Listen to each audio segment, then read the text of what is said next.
ও কোর্টে আজকে ডেট ছিল, আসছিল, সেই গাড়িকে চক্রান্ত করে মেরে দিল। শাহিন শেখেরই কথায় এখন ওই এলাকায় মুসলিম শেখ আর সবিতা রায়, এই দুজন চক্রান্ত করে, আলিম বলে নাম নাকি আলিম ছিল, গাড়িটা নাকি লাউখালির ছিল। ওই লরিটা ওরা কিছু দূর আগে থেকে ওয়াচ করছিল যে গাড়ি এরম টাইমে আসতে পারে, কোর্টের উদ্দেশ্যে যেতে পারে, সেই উদ্দেশ্য করেও সেই সময় ওরা গাড়িটাকে দিয়ে অ্যাটাক করেছে। ইচ্ছা, সম্পূর্ণ ইচ্ছা। এর আগে থেকেও বিভিন্নভাবে হুমকি দিয়েছিল মারার জন্য। ওদের থেকে, ওদের বিভিন্ন লোক দ্বারা হুমকি, যে শাহজাহান শেখের ওখানে একটাই রাত চলে, শাহজাহান শেখ ও জেলে বন্দি, ও জেলে বসে কারসাজি করছে, ওর কারসাজি এটাই।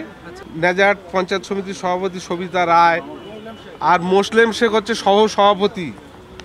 এই দুজন শাহজাহান শেখের সম্পূর্ণটাই র্যাকেট চালাচ্ছে ওখানে, মানুষের অত্যাচার, মানুষের ভয় দেখানো, মানুষের চুপ করানো, সব কিছুই ওরাই চালাচ্ছে। মানে এটা দুর্ঘটনা নয়, খুন? কোনো দুর্ঘটনা না, খুন, 100% খুন। কে করিয়েছে? সরাসরি সরাসরি শাহজাহান শেখের ইন্ধনে মুসলিম শেখ আর সবিতা রায়। জেল থেকে সাধারণ ইনস্ট্রাকশন দিচ্ছে, ফোন করে, ওর বউয়ের সাথে কথা হয় কন্টিনিউ।